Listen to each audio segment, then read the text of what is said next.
Y esta es la nota que daba Deutsche Welle. A tan solo 1 hora en coche de Chisinau, la capital de Moldavia. Están aquí para mantener congelado el conflicto por el control sobre el otro lado del río. Nos dirigimos a Molovata. Es un enclave rodeado por Transnistria, la franja de tierra en la frontera con Ucrania, que se declaró independiente de Moldavia hace más de 30 años. Y desde entonces cuenta con el respaldo de las fuerzas rusas. Víctor Vesliaga nos recibe en el Museo del Pueblo. Él y su amigo son veteranos de la guerra de Transnistria y lucharon por el gobierno moldavo contra los separatistas apoyados por Moscú. Aunque la guerra terminó hace más de 3 décadas, para Víctor el conflicto lo cambió todo. Hasta entonces yo era una persona. Después era otra completamente distinta. Aprendí que la vida es corta. A Víctor le preocupa que la invasión rusa de Ucrania pueda agravar la situación aquí. Espero que este año el mundo entero derrote a Putin, a los rusos y a su ejército. Y espero que desaparezcan todos esos tanques y soldados estacionados aquí, incluida esta República Fantasma. El enclave parece muy vulnerable. Es un territorio moldavo rodeado por la autoproclamada República de Transnistria, controlada por Rusia.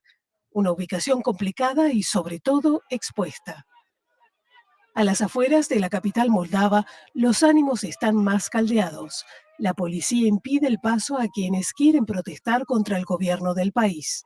A la rabia por las dificultades económicas se une el temor a que la presidenta Maya Sandu provoque a Rusia a propósito de Transnistria, unas protestas organizadas por el partido prorruso SOR que buscan poner en apuros a las autoridades. Tenemos miedo de que la presidenta nos arrastre a una guerra. Maya Sandu sigue hablando sobre Transnistria cuando no es un buen momento, sobre todo desde que hay una guerra tan cerca de nosotros.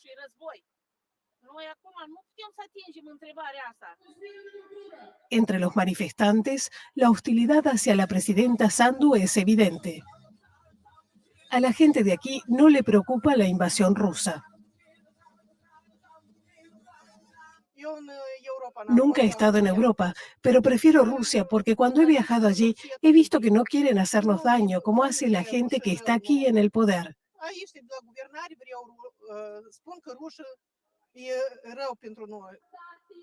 Según el gobierno de Chisinau, las protestas son financiadas y orquestadas por Rusia con la ayuda de oligarcas locales. El Kremlin utiliza a estos oligarcas fugados para intentar desestabilizar la situación en Moldavia, destinando recursos a subvencionar las protestas. Confío en que resistiremos este desafío con el objetivo de avanzar, sobre todo porque los ciudadanos moldavos han mostrado en las elecciones su inclinación hacia la integración en Europa. De vuelta en el este, en un día especial para Víctor Vesliaga y sus compañeros veteranos, se reúnen en los lugares donde una vez lucharon mientras recuerdan a los que murieron.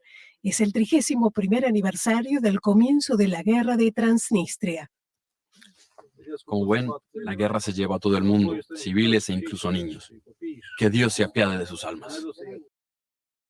Pues que Dios se apiade de sus almas. Miren, ahí está, ¿no? La gente de Transnistria obviamente no teme una invasión rusa porque Rusia considera Transnistria algo parecido al Donbass y a Donetsk, al Donbass, Lugansk y Donetsk.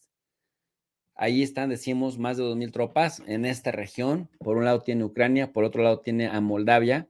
Moldavia se encuentra entre Ucrania y Rumania y Moldavia está en un proceso de acercamiento a la Unión Europea. Es decir, es en una pequeña dimensión, es un caso muy parecido al de Ucrania. Acá hablamos nada más de 500,000 personas. También hubo una especie como de guerra civil entre Moldavia y Transnistria y por eso dice Maya Sandu, la actual presidenta, que no descarta la posibilidad de que Rusia quiera entrar así como entró en Ucrania.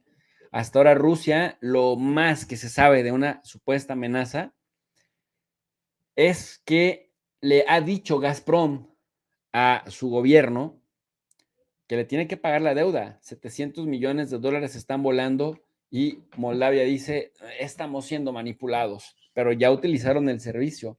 Así que como Moldavia le dijo a Gazprom que hiciera lo que quisiera, lo que estimara conveniente, y Gazprom pues le respondió que va a utilizar todos los medios a su alcance para hacer que les paguen. Una cosa de locos, pero que como bien dice el diario El País, están aprovechando también este gobierno europeísta para perfilar su ingreso a la Unión Europea. Es decir, ellos saben que sin una guerra de por medio, ellos saben que sin la mala fama y la mala reputación que tiene ahora Rusia dentro de la Unión Europea, les tendrían que hacer evaluaciones como a los otros nuevos miembros de la Unión Europea y probablemente Moldavia en particular no las pase esas pruebas.